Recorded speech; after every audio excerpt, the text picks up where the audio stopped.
You could do the. Thank you so much for everyone coming down. I know it's freezing cold, quite literally freezing cold, but really appreciate you coming down, especially because it is our last in-person event of the year. So it's a special one. We're seeing out 2024 together. So thanks so much. I'll just quickly go through the slides. So here's the four of us. As you know, you've seen this image multiple times. Unfortunately, Steve can't be here. He's over in Toronto. Frankie can't be with us tonight. She's unfortunately ill. We all send her best wishes, and hopefully she has a speedy recovery. So you're left with me and Jess tonight. Hopefully we can give it credit. But if you want to get in touch with us individually, you can get our LinkedIn connections are there. And if you want to get in touch with us as a team, well, we've got a website, dslg.com. Or if you want to email us, that's the best way to get hold of us, is to send an email to team@dsolg.com. So if you've got any ideas about talks, how we can improve this community, any suggestions, or if you want to host, if you want to sponsor, anything, just email to team@dsolg.com. And we have various other ways to get hold of us as well. Meetup, which is probably how you found us here, LinkedIn, and we also have a podcast. Podcast is DSO Overflow. Jess and I, we just published one yesterday. Jess and I spoke with Luke Hines, and it was a great talk about open source integrity and provenance, and you'll enjoy that one if you're into open source. It's a really good talk. Jess asked some brilliant questions. My audio is rubbish. We'd love to shout out some of our fellow meetups, and we're lucky that we often have a couple of meetup organisers join us here tonight. So we've got 3 of them in the room, I believe. So, ladies and gentlemen, if you'd like to... Sam. Okay. Hi everyone, my name is Sam. I'm OWASP London chapter leader and organizer of the OWASP London meetup. We have an event this coming Monday, from 6 o'clock. It will be near Old Street. So please do come and join us. We have some great talks on security by design and on a dependency, OWASP dependency scanner, the new project, and another guest speaker. And we're also going to have a raffle where you can actually win several items, which will include Apple headphones, Apple Meta, the Facebook Meta VR headset, and also you will also have an opportunity to win. Hopefully, fingers crossed, someone is bringing Flipper Zero with a Wi-Fi dev board. So we're going to have 3 big prizes, which could be yours. So that's on Monday. So then the next event after that is going to be in January. Have you got socks? I believe the vendor will bring socks, but Apiro, who is sponsoring this meetup, they sponsored our previous one, so we had lots of socks last time. I see Didar lurking as well. So Didar, do you want to come and say a few words? Hello, I'm Didar, London chapter lead for Ladies of Hacking Society. We've closed shop for this year, but next year we're starting with a careers event at the end of January. We're on meetup. Send your friends. Thank you, Didar. And then finally, we have Roy, BCS. Okay, hi. So I'm Roy. So I belong to the British Computer Society DevSecOps spin-off. So very similar, but slightly different to this group. Nothing's exactly the same as this group, or as good, I'll tell you. So this is a super group. But if you want to come to a similar talk, we have next Thursday evening. The BCS, it's an in-person meeting, and it's on the web. It's at a BCS HQ, which is relatively close to Moorgate or Liverpool Street. It starts about 6 o'clock, and we've got Sam Watkins, who's talking all about how to make DevSecOps practices work in practice. So have a look. The easy way to find us is if you go to Google and you search BCS DevSecOps group, and you will find a picture of me, and then you can scroll down, get past that very quickly, and then go and have a look at what we've got. Okay, thank you so much. And we've got one extra shout out as well. As I say, we are a community group, right? So it's all about the community. And Scott, he mentioned to me today that he has a couple of vacancies. He's here to talk to you about some vacancies he has. Hello everyone, my name's Scott. I'm a platform engineer at Marex. We have 2 positions open for DevSecOps engineers. So if you're in the market for a new job, visit marex.com, go to the careers page and you'll find all the information you need there. Alternatively, you can come and speak to me after the event if you want to know more. Thank you. Marex, MAREX.com. Never have guessed that. Okay, thank you, Scott. Thank you, everybody there, for telling us about your wonderful events.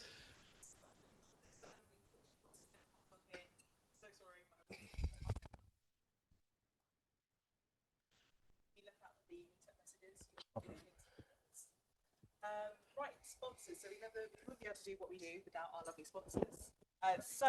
Okay. Prisma Cloud is your code-to-cloud security platform that provides security at all stages of the software delivery process. Sorry, I saw a phone come out and I just panicked. I was like, please don't send this to the sponsors. It provides visibility to your resources deployed across different environments and checks adherence to compliance standards and security best practices at runtime and infrastructure as code templates, images, even before the resources are deployed. So check out Prisma Cloud. I will quickly go through this. Yeah, we've got a Piero here. So Simon, did you want to come and say a few words about a Piero?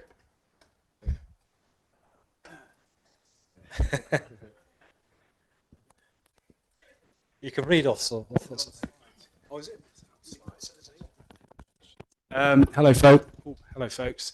So ASPM, a buzzword that's certainly a buzzword in the market today, means different things to different people. But we've taken quite a unique approach by doing 3 key things. And Idan's going to touch on a bit of this in his presentation. But number 1, deep code analysis is what we're about. So being able to build a very deep architectural view of your software architecture through analysis of your code. We can also connect and give visibility from code to runtime, and that's Idan's going to talk about that a little bit and from a problem perspective in the context of API risks, right, from code to runtime. And then what we can also do for you folks as AppSec practitioners, DevSecOps practitioners, is help with the remediation process, helping close the loop in terms of how you triage, how you automate and remediate and trigger those specific alerts based on a specific category of risk. So again, ASPM, hot buzzword, means different things to different folks. Everyone's talking about it. Everyone says they do it, but we do it a little bit differently. So we're around if you want to learn more later. But thank you. We're actually sponsoring this event tonight, so that's why you had the socks as well. Our last sponsor, Tigera. So Tigera, if you've heard of Tigera, if you've been to this meetup before, you definitely would have also heard of Tigera. But if you've heard of Tigera, you've almost definitely heard of Project Calico, that open source offering. It's one of the most widely adapted container networking and security solutions out there, powering more than 100 million containers across 8 million plus nodes and 166 countries. That's it for numbers. Yeah, so Tigera works to secure networking and comprehensive protection for containers and Kubernetes. That feels like a weird sentence phrase like that way, but I think that's probably just the brain cells at the end of the day. They've got some fantastic customers, some cool use cases, and some great open source resources. So check them out and definitely check out their GitHub. Yeah, definitely. Okay. So you want to become a speaker, it's very simple. Email us at team@dslg.com. We are open to anybody who has an interesting topic. So if you're working on a project and you want to tell everybody about it, do come and see us. Even if it's only for a 10-minute talk, you want to try something out, you've never spoken before in public, but want to give it a go, come to us, because we're happy to give you the opportunity, the platform to share your stories. So please come and talk to us at team@dslg.com. We've had a few people here who've done that already. So Amit, I saw you around just a minute ago. Here he is.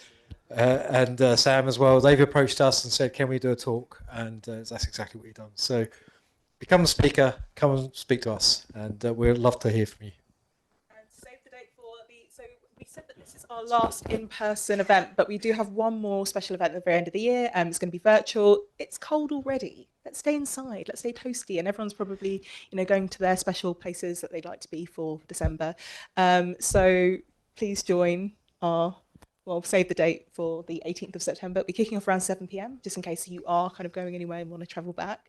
Well, yeah, just for you only in this room. gonna- We can. Well, I'll let Jess tell you're you going to want to this. cry when you find out. We've actually got someone. We actually can't believe we got this person to Yeah. come and do a fireside chat with us.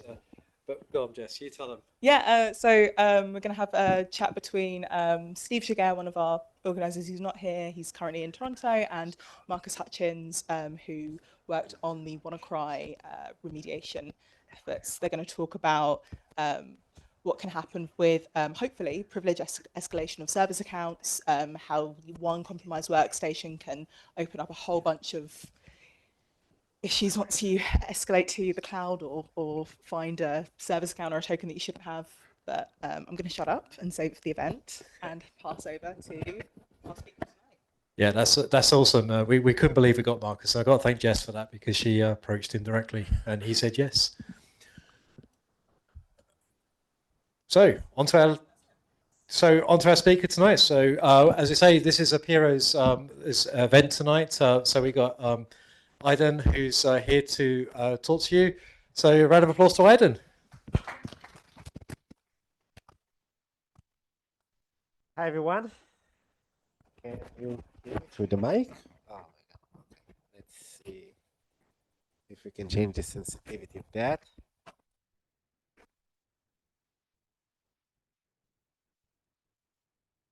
Is it better now or not really? Yeah. Okay, perfect. Great. Okay, we're not going to do a product demo today, but few logistics. First of all, take off your phones. Anyone want to get like a 100 pound? We're doing a raffle of an Amazon gift card. So scan it. I'll give you 1 second. And this is the first logistic item. Second item, anyone who will ask a question, but a good one. So they will get like a sticker from Rodrigo in the back, and they can go and get like a really cool Vercode shirts. And it's probably a good opportunity to thank our host, like Jessica, Glenn, Katie, Michael, and everyone who made this thing happen. So thank you. Everyone are fine? Anyone didn't capture the QR? Good? Okay. To move to go. Okay. Good? Anyone missed it? Okay. All right. I'll show it again if in the end as well, if someone wants to see it.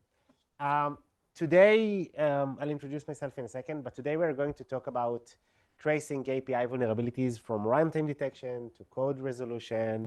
I'll share a bit about our journey and what our customers try to achieve and what like practitioners like us try to achieve with that. What were the challenges and how we address this problem? What are the considerations that we have to make? How the workflow looks like? And that's it. But we do have a lot of smart people here. So let's keep it in a conversation. I don't have all the knowledge, unfortunately. I'm sure that you have more to contribute as well. So feel free to jump in, suggest more ideas. There are familiar faces here. And again, thanks for the opportunity for me the second time speaking here. And I love this community, so thank you. A bit about myself. So my name is Idan. I am the Director of Solution Engineering and Tech Alliances at Apiro. I started my journey as a kid. I like to break and build computers. Then I graduated computer science. Then I worked for R&D teams. So I've seen security from the other side of the fence. So sorry for everyone on that one. I did it in enterprises. I did it for security companies. Then I jumped to the other side of AppSec. Did it in some in other vendors in the space and had the opportunity to speak about it with so many customers and implement so many programs. And I've done it as well in Apiro in the past 4.5 years, 4 years, sorry, by now. So this is a bit about me. There is one thing which is important. I want to make it straight. I didn't build this deck with ChatGPT. I wanted to, but I just want to prove it out. So we will start with that, and then we'll go to the content. So I started the prompt. Okay, so I have a session on API security with great fun people and very experienced.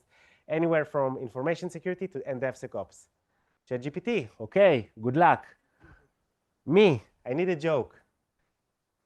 Okay, ChatGPT, what do you call a lazy API? Any ideas? I didn't have one as well. What? I'm not smart as you guys. A REST API. Ask me why. Why? Anyone knows why? Okay, so this was my initial reaction, and then say, okay, why?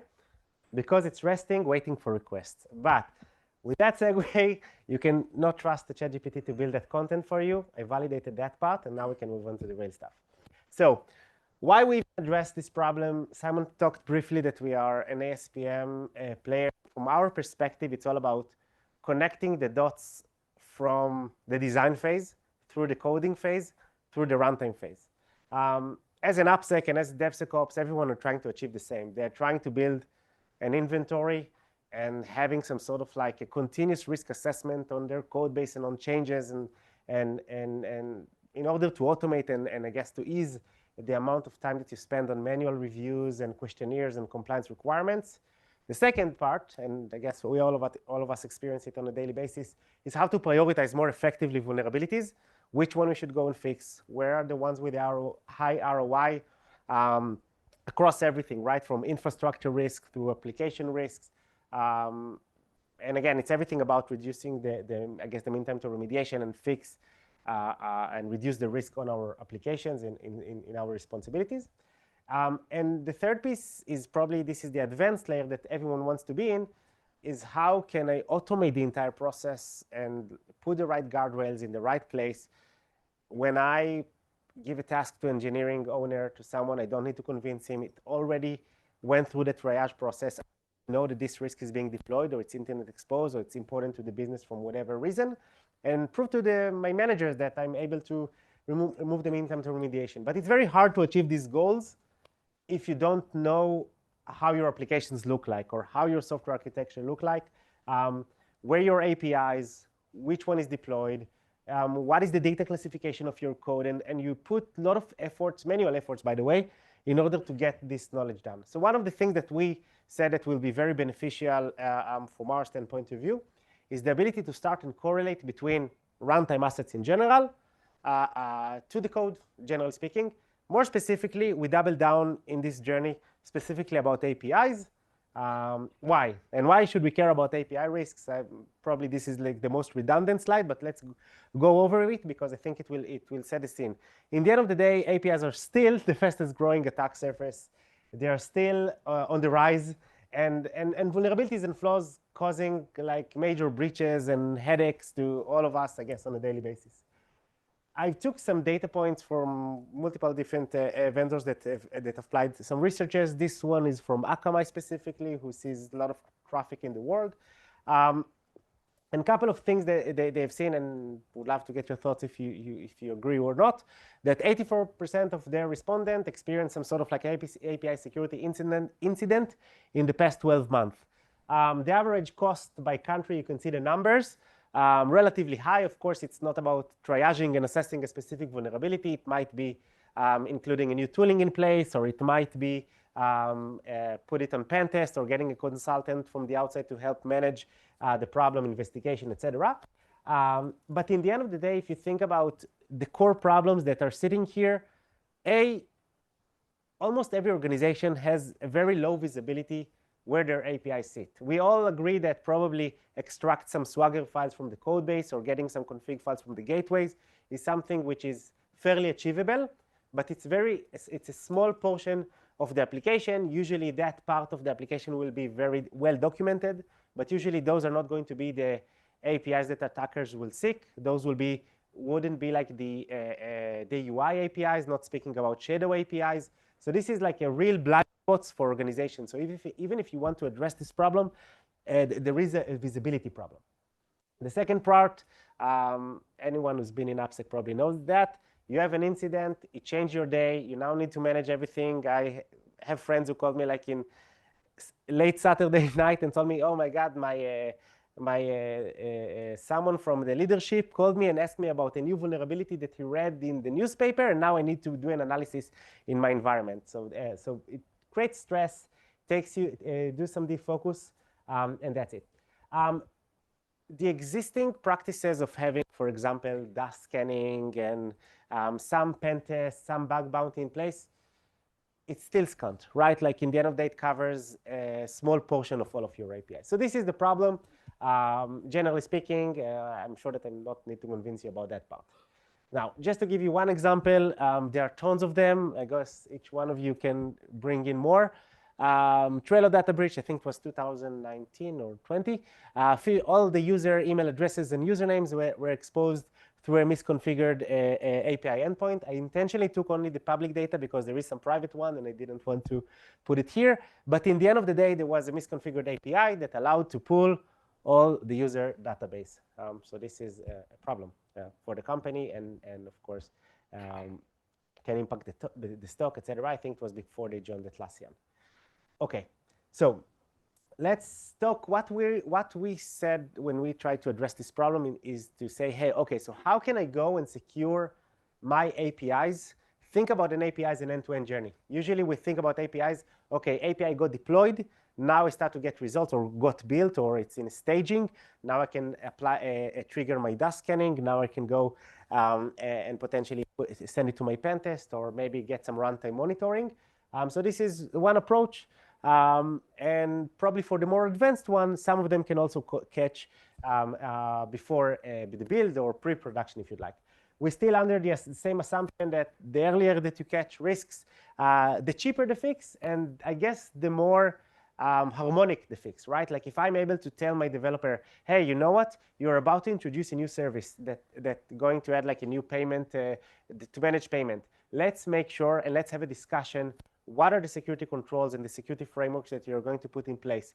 What are how you're going to do input validation? How you're going to take all of these proactive approach upfront? So this is why I'm saying like cheaper fix. This assumption is still correct.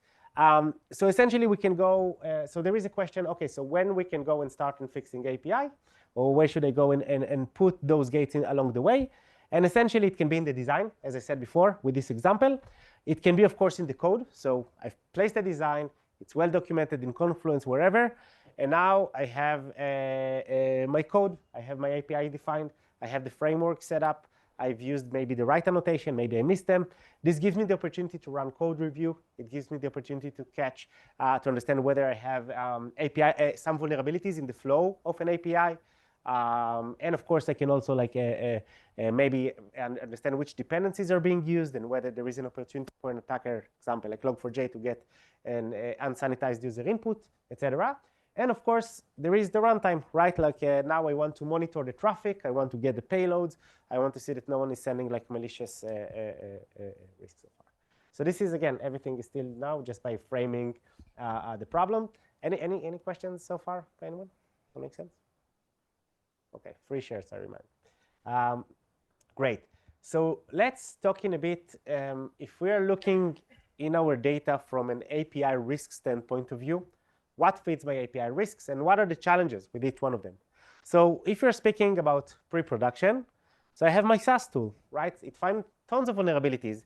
And being able to prioritize the vulnerabilities that are in the flow of an API, especially the ones that are deployed, is super valuable and super valid. But there is a question. Can I do that without an inventory? If I don't hold an API inventory within my organization, can I actually do that prioritization? Can I actually correlate between defining the line of code, the file name, the controller, etc., on that part? By the way, is there anyone who has managed today an API inventory in the code? Is this a thing for anyone? Just out of curiosity. Mission impossible. Okay, I tend to agree with it. Okay, second thing, SEA is I have a critical. I have a vulnerable dependency. I have many of them, right? Like I wish we had one. We had tons of them. Too many of them. Can I do that reachability analysis and understand that that dependency is being used in the flow of an API?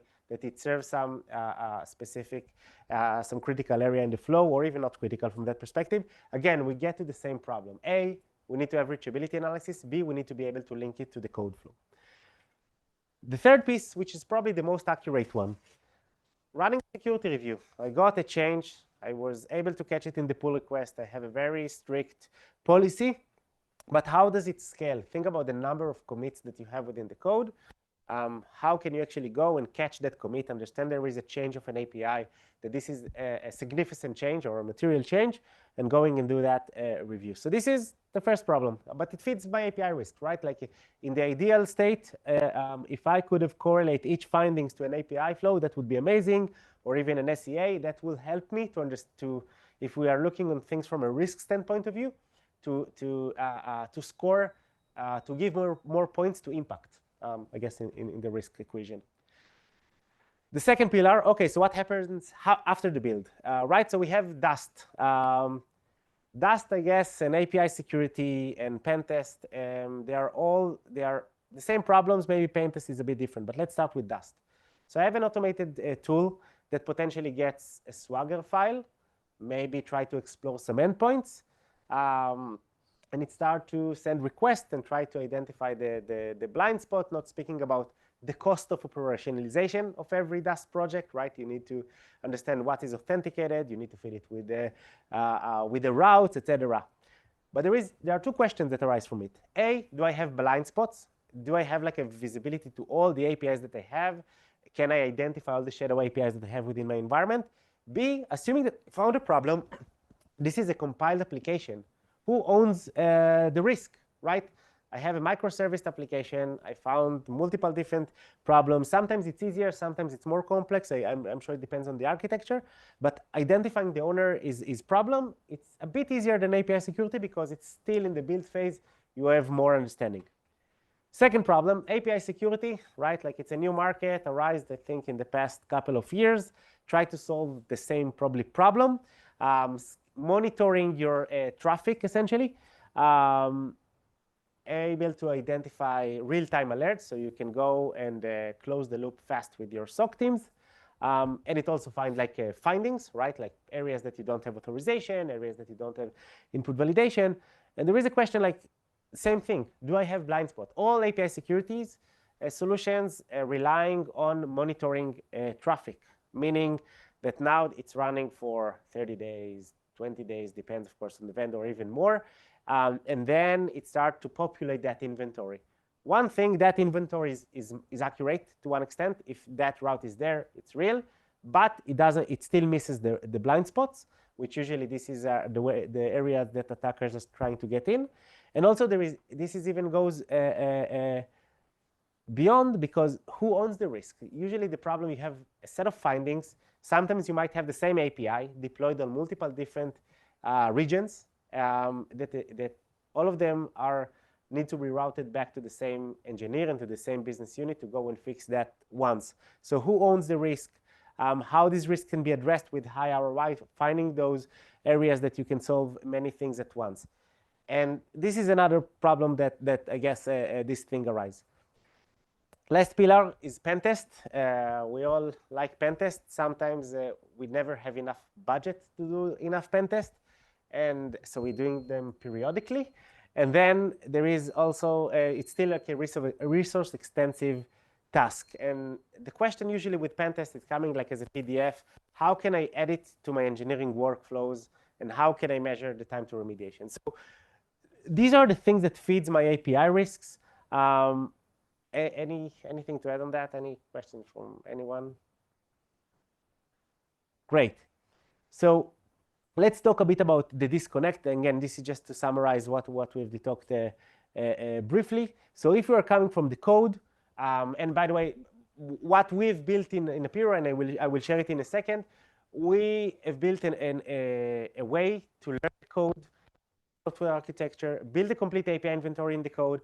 There are some open source projects out there that they're trying to do the same. Some of them are better, some of them are less. But in the end of the day, if you are able to build an API inventory from the code, you will have a complete inventory. You won't miss the blind spot, assuming that we are supporting all of your programming languages. It will help you to catch risks earlier, because now you're able to scan your code in the pull request and say, hey, someone added an API. Let's assign the security champion to review that code before it gets pushed to production. Make sure that it uses all the approved encryption frameworks or all the approved security controls like authorization or input validation, etc. So we can set guardrails. We can also understand potentially the business logic, because if I'm looking in the eye, I know what is this application, what's the data classification, what is the additional metadata. I get immediate visibility to the code owners, and I can also get very easily understanding what are the security technologies that exist there. What are the cons? I don't know if that API is deployed. I have no clue. I can't generate payload, so it can't help me serve my pen test use case. I can't use it as a target list, send it to my pen testers, and let them run. Doing it from the runtime, so I get like a more accurate inventory. Like I get the high business impact APIs. I have sample payloads, so I can go and send it. Hey, this is to send it to my pen testers. Take these payloads, go and run, fuzz them, do whatever you need to do. The risks potentially with lower false positive rate, putting that in a second on the side, because in the API security, usually it will connect to the gateway, and sometimes it goes after authorization that might happen in runtime, etc. So the risks are mostly real. The problem is like it's very hard to implement a remediation workflow, assuming that you found a problem. Who is the owner? So we are going back to the same problem. There are challenges. It's hard to understand the business logic. Sometimes the business logic sits within the code repositories, and it's very hard to understand just by looking at payload and host name. You don't really know sometimes which application this host name sits. So it takes us a long time to resolution. So this is the disconnect that probably all of us are experiencing. And usually I would say that probably that part doesn't even exist. So let's understand for a second, what is the benefit that you could get if you are having APIs in the code and you were able to connect them into the runtime, and vice versa. So if I'm building an API in the code, I'm already able to pull the information like the programming language, the framework, the security controls, the code owners, understanding whether this is involving or exposing sensitive data, for instance. What is the data which is processed in the flow of an API? If I'm able to connect it to the runtime, now I can understand whether this API is exposed, what are the host names that this API is deployed to, are there any runtime risks that I should be aware, so I can go and fix them now. I can put more accurate guardrails, because setting a workflow that says, hey, now I want to put a code review on internet exposed or deployed APIs is far more impactful than putting the same workflow on every API. And I can take more of a proactive approach on pen test, because if I added an API into a code repository that I know that there is another API which is exposed, that put me in a better secure place. On the other way around, if I'm looking at my API from a runtime standpoint of view, and I can already know what are the host names, I can get this payloads, I can get alerts and findings. If I'm able to link from that point of view, I can now get like the code owner, the technology, the business logic, the security controls that are used in the code. I get visibility to unused APIs, which is a really big problem. And I have it twice here because I forgot to remove it, but it's the same problem. Any questions on any of that so far? Go ahead. You said that you could identify whether there are risks due to sensitive data. Explain a little bit about how you might do that when you're scanning the source code. Yeah, I will. So usually the way when you're processing data in the code, you have data models frameworks that have data model fields, right? I have my user, I have my credit card element, etc. Those are not data instances. Those are just like data, the data models themselves. What you could do, you could take the data models, look at the fields, understand whether they are PII data, holds PII, whether they are holds payment data. You could do it like manually. There are some projects open source. There are some vendors that provide that capabilities. And then the other thing that you could do, by understanding the flow of an API, you can understand whether that object is in the return type, whether it's involved. You can also understand whether this is like a data access object. So this is the way that you could deduce. Again, you are not connected to the database or to your storage bucket, but it gives you like a good hint whether this is API is processing or touch some sensitive data. and of course also from the route name, but there are multiple techniques. Great. All right. Okay. So, and this is the big problem. So we painted like a very romantic picture that we have an API inventory here and there. And now how we could match between them. Because in the end of the day, every service, every application has an auth login, auth verify, or form submit, or whatever. So the way that we addressed it, we tried to extract all the features, if you'd like, that each one of these APIs we can learn from. So for example, from the code repositories, we can extract the Swagger files. We could extract the HTTP method, the route, the input parameters, the codified route. Sometimes you have like your Nginx config, and you can extract all the routes and the rewrites. From your runtime, you can capture, and when I'm saying runtime, I'm referring to gateways. I'm referring to API security solutions. To some extent, it's somewhere in the middle probably, but pipeline builds and pipeline flows, etc. So we could use all of that to do that matching. But we have the host name, we have the HTTP method, we have the route, we got the payloads, we got the rewrites. So we can go and trace the flow of an API. But is it that simple? No. I can tell you that it takes a lot of time, a lot of effort, very much Sisyphic effort, both by the way, from understanding by programming language, but also being able to understand the different setups and the different complexities that every organization has. So for example, to build API inventory from the code, you do need the code parser in the end of the day for every programming language. It needs to know the API framework, whether this is Spring or ASP.NET or, I don't know, just Flask in Python. But in the end of the day, again, this is just an example from our output. You can see what is the controller. You can see what is the first line of code. What is the actual method that implements that API. What is the route? This is a get and a post in this example.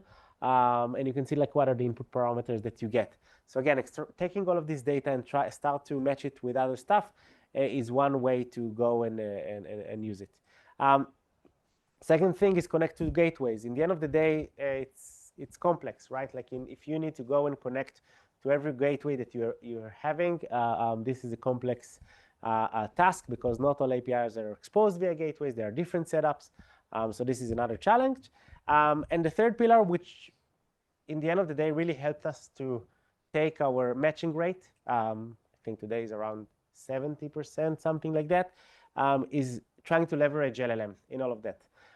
So when you are able to feed the repositories and the gateways metadata, and sometimes you're using tagging properly, right? You have tags on your build and tags on your config and tags on your code repositories. So you can put all of them alongside with the host names and improve from that perspective. This is just an example, by the way, of an Nginx config. So maybe it's too small, but there is like a rewrite here. So one of the things that you need to do when you're addressing the runtime is not just taking like the route that you're seeing in your gateway. Sometimes it can go through multiple different rewrites until it actually gets to the actual service. So you need to be able to build that map and search for traces in one of the nodes or in the top or the bottom.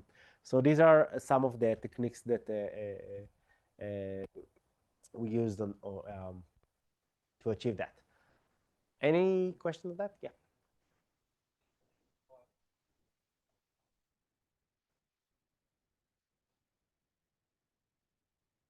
So no, the idea in order to build a complete and robust API inventory, you need to work with what you have. It's unrealistic to expect your developers to document every API. You will have APIs that are well documented. From our experience, maybe it's 20% of all of your APIs, right? Like, and think about it realistically. Like, even in your company, you have your documentation, your documented APIs. It's a small portion. If I will go to hit your UI APIs or CLI APIs, probably there will be way more that are not well documented. So, and this is the case in every organization. So this is why you need to take, to some extent, a different approach from that perspective. By the way, I'm even seeing now, like in our organization, sometimes we want to expose APIs, and we're having some conversation, hey, but our documentation is not automated or stuff like that. So it's very hard to be able to trace. And not speaking about what happens if someone deleted an API, deprecated one API. It's still documented. Maybe it's still out there, but just no one touched it. So what is the workflow that you need to do when someone is removing an API? So this is, I think, one of the problems. But you cannot assume that it will be well documented from the perspective. Yeah. I have a question on the LLMs. Are the LLMs that you're using, is it a purposely built and trained LLM on API, or is it something generic like ChatGPT? It's specifically trained on that purpose. Yeah, I'm really waiting for that one LLM that you can feed with any of your problems, solve all of my problems in my life, and that's it. Yeah, it's a domain specific. We built that and we trained it based on some data. But now that we know what we are after, we know where the matches hit. Because if you're seeing all of it, it looks like a very complex problem with a lot of data points. That's probably like I can tell you that one of the things that I've heard from one of my friends that it takes them like 40 minutes once they found the problems in runtime to understand where is it in the code and who is the code owner and where this thing should go. And this is too hard. So can you get to 100%? So no. But if you can at least solve a portion of it, or at least ease the triage process, it's worth it, I guess. Yeah. Any more questions? Could I ask a question? Where is the example taken from? Which one? This one that you called it. The Nginx one? This one is from a report. This is like from our platform, but again, we've been. What's that? It's from almost crappy project. Yeah. Oh, this is the crappy. Yeah. I like crappy as well. So yeah, but who is contributing to crappy here? Okay. Oh, yeah. I know it's an yeah, but good catch. Yeah. Okay. It's in this one, but yeah, the vehicle controller, the user controller. It's very nice. I can show you like how the end-to-end looks like at least from our perspective. But in the end of the day, it's the same problem for anything. If I recall, crappy is it's in Java, right? Like mostly. And Go. Oh, Go. Right. You have the routes Go there. That you have everything. Yeah. So so this is an example on that part. But in the end of the day, you can see like how it goes through the code and try to extract, understand the route, understand the controller, getting the route. So all of that you can get from the programming language itself. But good catch. Great. Okay, some additional considerations. Like everything sounds nicely, but in the end of the day, think about it that you have your API in runtime, which is one static, nice, long route. In the end of the day, your controller might work differently. It might be cumulative, right? You might have something /API controller, and then in it there is another method that start to call, I don't know, /users, /user ID and post, and it pipes the response through the controller. So being able, when you're building that API inventory, you need to consider those use cases. And again, everything was written in blood, unfortunately, here. Another problem, this is more like a runtime problem.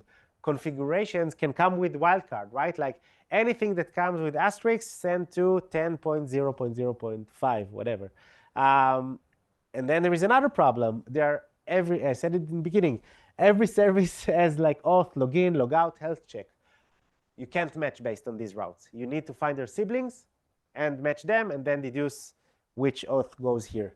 And the last pillar, which is also complex, is about rewrites, right? Like if I have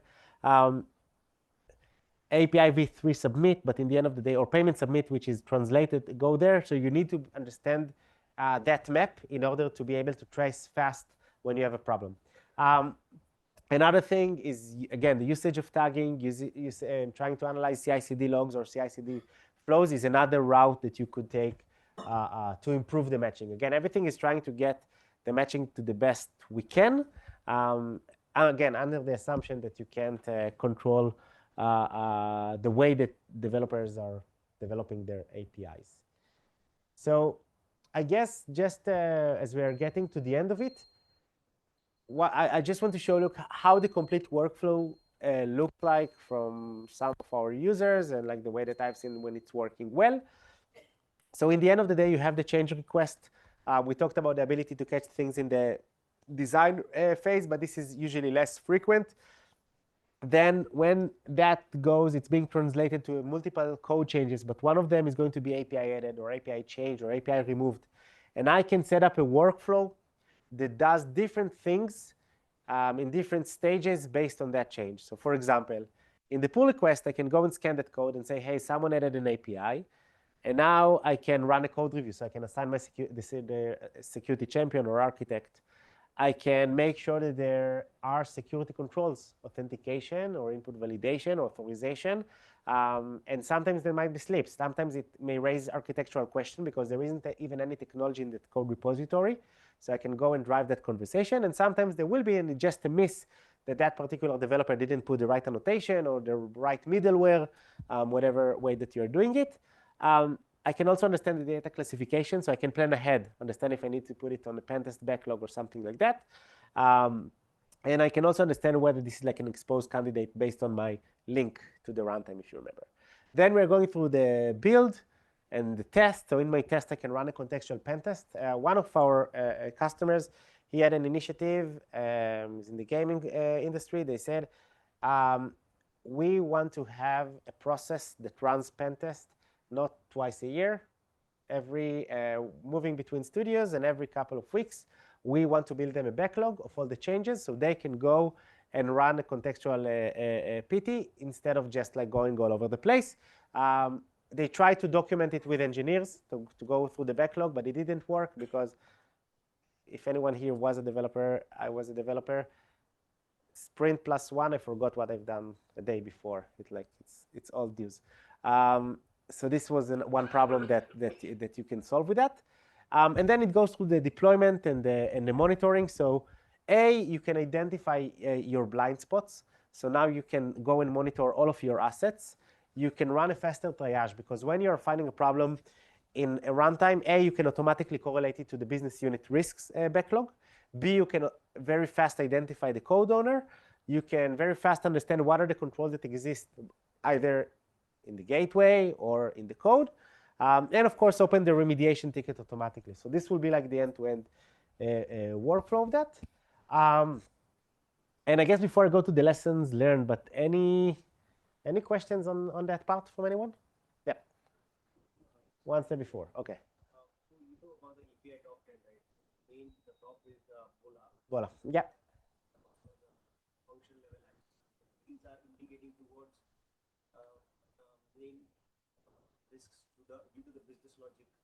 Bypass, etc. So how are those? Well, those are typically difficult to identify by application. So I agree, and what we are seeing is like we're seeing many Bola attacks in runtime. We are not right away runtime vendor. I'm just like seeing from customers data points. And then there is another problem where I want to be able to answer if authorization takes place somewhere. B, I want to understand if it's approved or broken, because what I've seen, and I can show you a few examples. I think Crappy is a good example, by the way, because Crappy doesn't have an approved authorization framework. Someone wrote a logic, if that, do that, or don't approve the session. And you can bypass it. And so what we have seen, for example, in Apiro, when you will see Crappy APIs, you will see that it doesn't have authorization in the APIs. And you will see from the runtime, for example, from Akamai or from it doesn't matter which vendor, you will see that there is a Bola attack or an expired JOL token, and then you will go to the code flow, because I will be able to understand that this route with that expired JOL token is going back to that code implementation. And then when I go to the code implementation, I will see very fast that there isn't an approved authorization annotation. And if I will go to the the security controls or the technologies that are in use in that code repository, you will see that none of them is authorization. So it raises architectural questions, and it also finds that weak spot. So it helps you to close the gap. It's not necessarily coming to solve it, but it will tell you whether in the flow you have usage of middleware, you have usage of annotated authorization framework or whether there isn't. Yeah, this will be statically, but you could also like figure this out. Some organizations say, hey, you know what? I don't want to chase my developers. I'm going to put authorization or in the gateway. It doesn't work, but you try to do it, but because you're trying to find any way that will. Yeah, yeah. The problem with looking only in the traffic that I think it's not robust enough and it's not fixing the problem from the root, because just as an example, you might have customized your API gateway configuration with some sort of like filtering that does some authorization on the fly. What happens if tomorrow you scale your application to another region because this is what the business required and you forgot to take this configuration into place? So now you have, again, an authorized APIs in another region. So this is why you need to have that visibility like from the start to the end, and this is why you can't always fix things just in runtime. I guess this is just one example. Okay. Great. Yeah.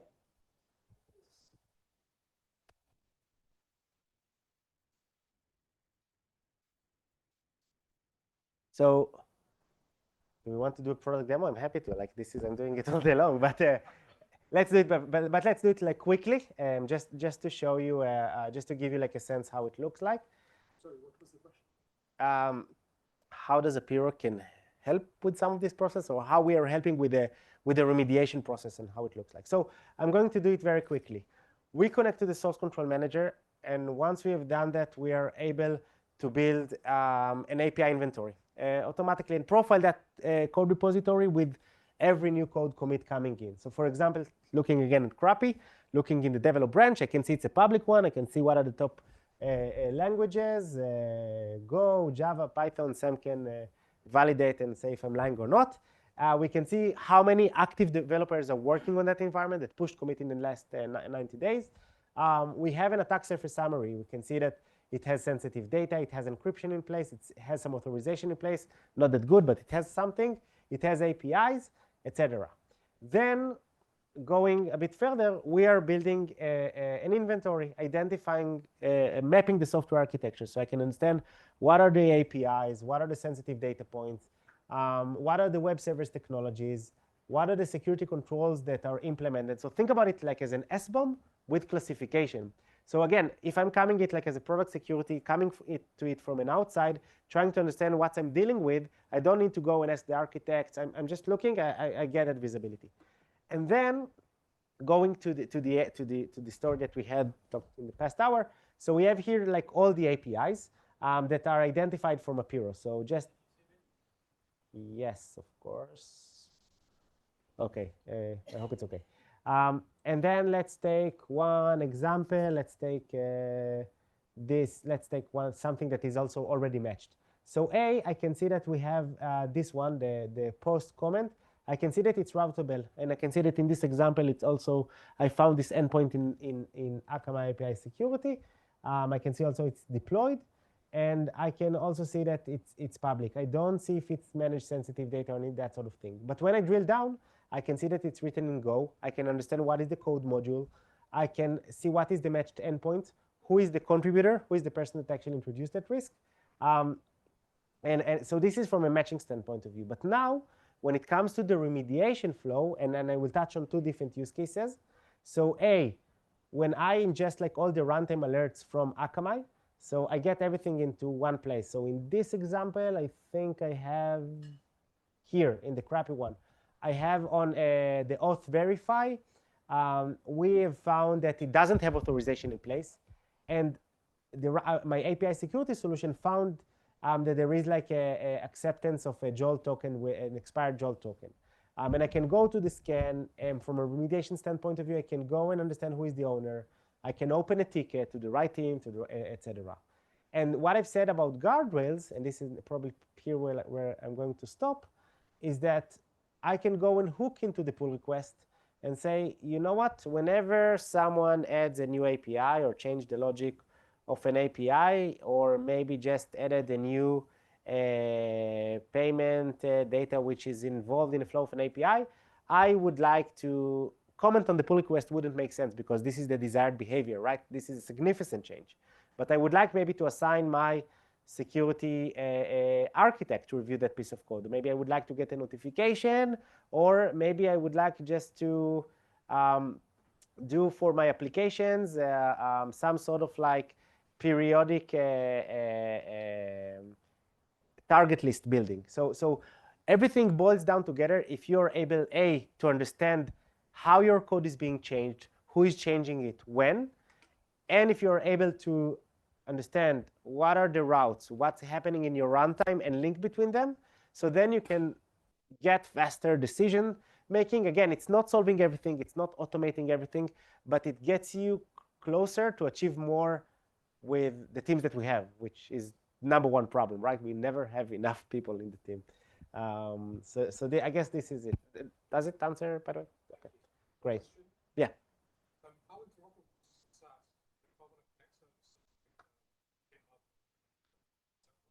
So from our perspective, yes, like we can connect to ServiceNow, we can connect to your GitHub. It very much depends on your organizational workflow. What we've learned is that some of the larger organizations, they have a workflow within ServiceNow. They use it for their enterprise workflows. And they are using our data points, either the risks or our understanding on the code base into, and we feed ServiceNow. There is, ServiceNow, by the way, has multiple modules. There is another use case where you manage your service catalog in ServiceNow, and you bring that into Apiro. So now when you count risk, you don't need to look in a specific module in a specific repository and aggregate the data from this microservice and that microservice. Essentially, you get like one dashboard with all the risks from all the different tools that you might have, manual, bug bounty, pen test, SAST, SCA, that's whatever you have, and you get everything in one place. So you also provide like a consistent experience to your developers. So I guess this is the second part. For what? For connecting to your ServiceNow to Yeah, ServiceNow is an example. Connecting to a SaaS platform, something like that. Yeah, no, you have you have out of the box connectors for different tooling, if that's the question. Like something about one of the risk profiles of sensitive data. Is that it's not coming from a DSPM. This is coming from what I've said before about analyzing the data models themselves, like within the code. So yeah, like taking the data, and let me show you that from maybe, again, let's go to crappy because we already talked about it. But here you're seeing that you have these are all the data models and all the data models fields. And then we're using our algorithms to understand which ones are classified as sensitive data and what's the classification. So whether those might be PII or payment or PHI. And again, it goes through, you have a credit card or you have like a CVV, whatever that might look like, an indication of the field in the combination of the entire data model field. So if someone just add a name, we wouldn't consider it as a PII. But if this is coming with a last name and maybe a social number ID or something like that, then we would consider it. So again, these are just examples, but this is how we are able to understand whether this application is processing something which is sensitive. Cool. You can, of course, create manually your definitions. And by the way, yeah, you can definitely create those definitions as well. Great. And so let's go just through the lessons learned, and unless everyone are itchy by now, because it was long by now. So it all starts with visibility. In order to even starting securing APIs or taking that approach, you need to build and maintain an inventory. Either if you're doing it by your own, or if you're buying a tool for it, you need to have an inventory. By the way, some organizations, they have only one framework, so maybe you can write a parser in a day. Then secure APIs from code through runtime and link between them, right? So if you have something within your runtime or Dust or anything like that, you want to be able to link so you can deduce whether it's deployed or exposed, like what are the important APIs that you have. Discovery through Swagger and gateways is a good starting point, but it's not enough because it's give you very slim coverage. Implementation of guardrails, I think it's very important. It's can easy ROI, because potentially all developers understand why they need to run code review. And I think all developers are happy to run a security code review on the important aspects. Some of you will laugh, but some of them are really happy to do it.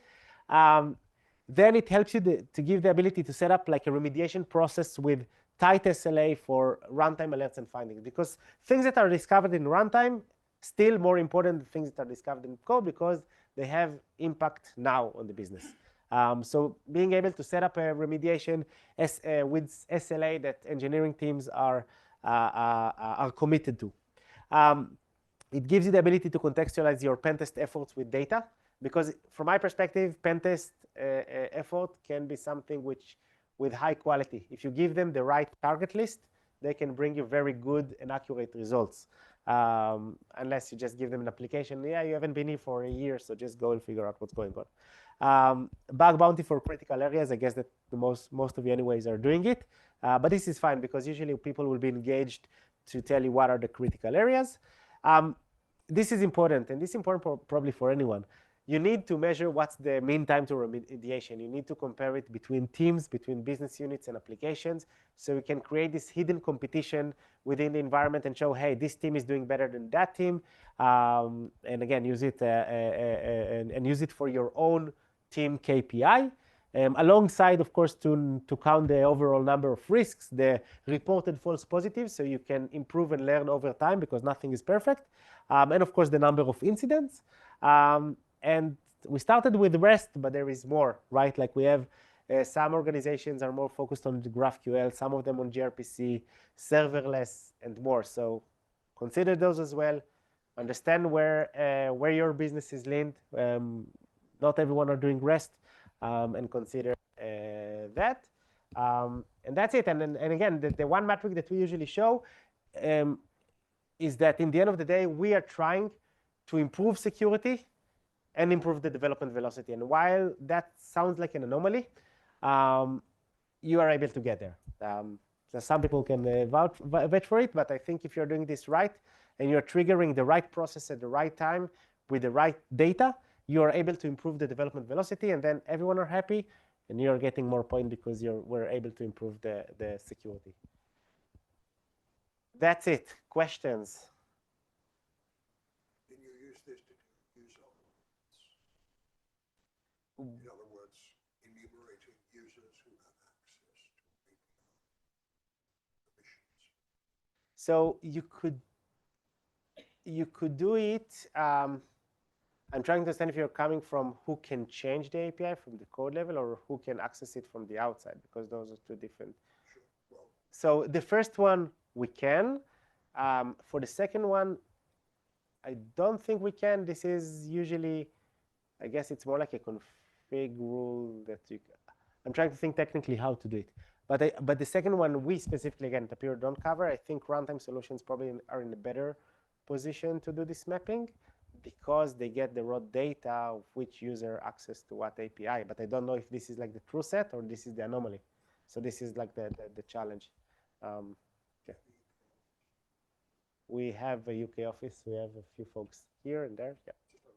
Okay. No, these two folks. I'm just pointed on Simon and Rodrigo. But yeah, I'm part also of the EMEA team. So yeah, the global team also, yeah. Can this technique be used to identify APIs that don't have authentication or authorization? Yeah, like you can definitely, yes. And again, it depends on the programming language, and also it depends on the runtime context, because again, authentication can happen in your gateway or in somewhere else, or in another module, or it can happen in the code, or it can happen in the code in middleware. So yeah, there are multiple different use cases. I know that we don't cover all of them. We're trying to get there, but yeah, it's definitely something which is feasible, because you can map your SBOM and understand which one are authentication SDKs. And for example, in Java, some of them are annotation based, so you can do there. With JavaScript, you need to map the middlewares, and you need to classify what's the logic of that middleware. So there is some like code level questions which relates to programming language, but yeah, like short answer, it's doable. We're doing part of it, and there's.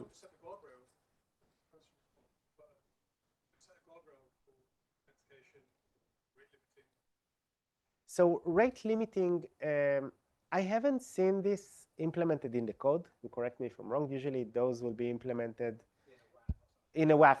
You could probably do it when you catch a change in Terraform, in a network resource or something like that. So probably this would be the ideal way to do it. And probably you could write like a very easy SAS tool.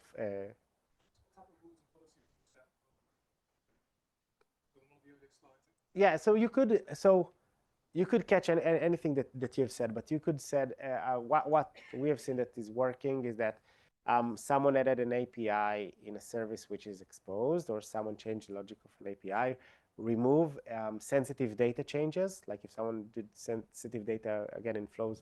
And again, these are API-related guardrails. You can catch if there is an API with missing input validation. You can catch things, and again, it all depends on the organization appetite, risk appetite, etc. But you can find all the repositories that are using unapproved authorization or authentication module. And again, usually this is a question that you will ask once, right? Because it does make sense to allow it on. So in the same way, do you monitor if you have like infrastructure as part of it, so you deploy API configuration for API gateways to IOC, can you monitor, like put the guiders or monitor that as well? Yeah, we can so we can capture as well the changes like in a config file. For example, sometimes we will deduce authorization that exists in the runtime by just understanding there is a config file and know that it goes through deployment. Yeah, but again, in the end of the day, there are some stuff that you're able to catch statically and you will never be able to get unless you get some runtime context. And again, we're not trying to say that we are solving all of it, and sometimes you need two different approaches. Yep.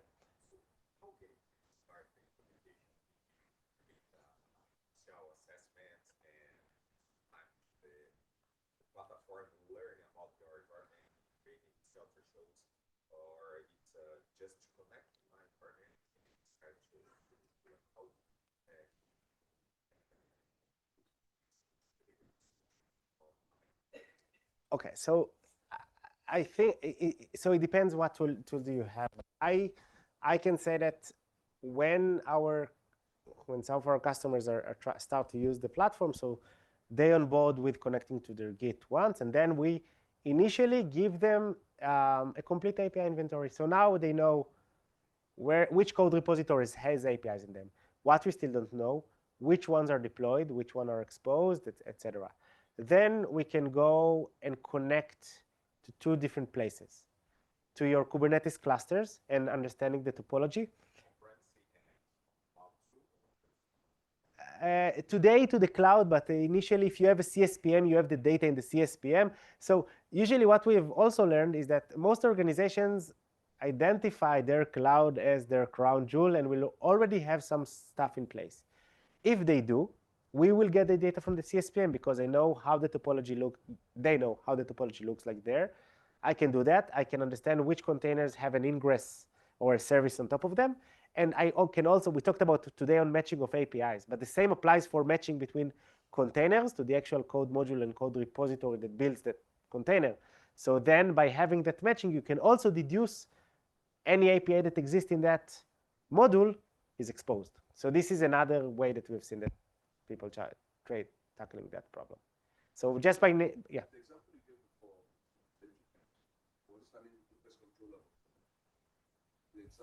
Yeah, in the Nginx config one, this one. Let's dive in. I try to find. So we have access log. We have some setting headers. I'm not even sure if it has. I'm seeing a bunch of rewrites.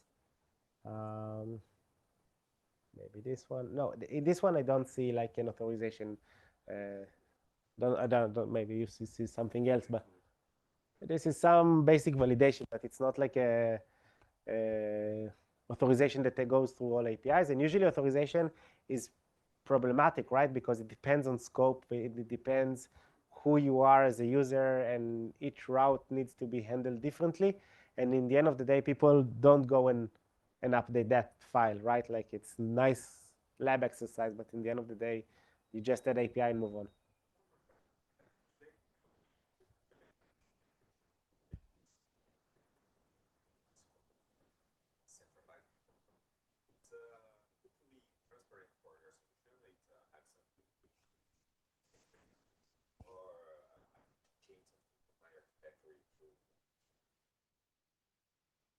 So it's a good question. Like, can you walk me through that process?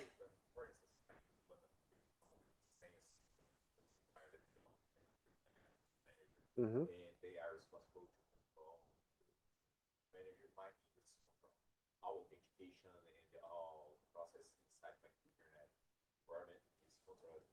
Mm.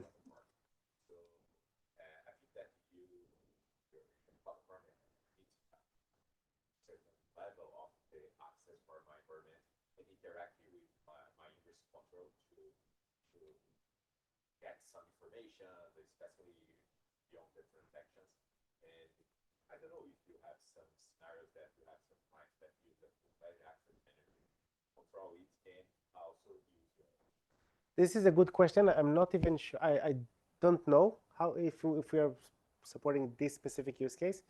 And there is another question, because if I understand correctly, there is like some sort of like a managed controller, which is not related to the microservice, and maybe it gets routes, and based on that node to. So again, it depends where the config.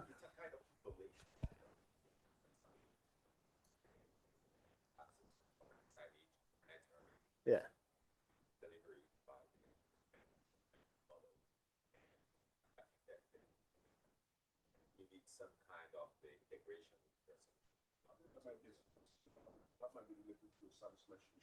Mm-hmm.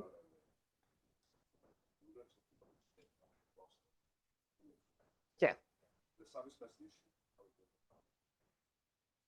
So no, we have so maybe I just show you, and again, I don't know to make it like as a product demo, but just to show you like very briefly last thing, and then probably we will wrap it up so people can. Yeah, but in the end of the day, you understand the topology, and you can understand what is the internal gateway and what is the ingress and what are the controls that are linked in between them, and then get that assumption. And this is what we do today. So, but yeah, let's take this conversation after. Last questions from anyone? We're past time, but yeah, yeah, cool. Thank you very much. Thanks. Okay, well, just I think we're going to share the slides. Okay, yeah. Yeah. So Simon said you were. So we're going to share the slides. I know some of you have been taking pictures, but we'll get the slides out to anybody who came here tonight. So that'd be good. One thing we'd like to say as well is, as this is the final event of the in-person event of the year, you will have noticed that of 5 of those months, we've been here at Veracode. And I just want to show our appreciation to Veracode and say thank you very much for hosting us this year on numerous occasions. So Katie and Matt and the team,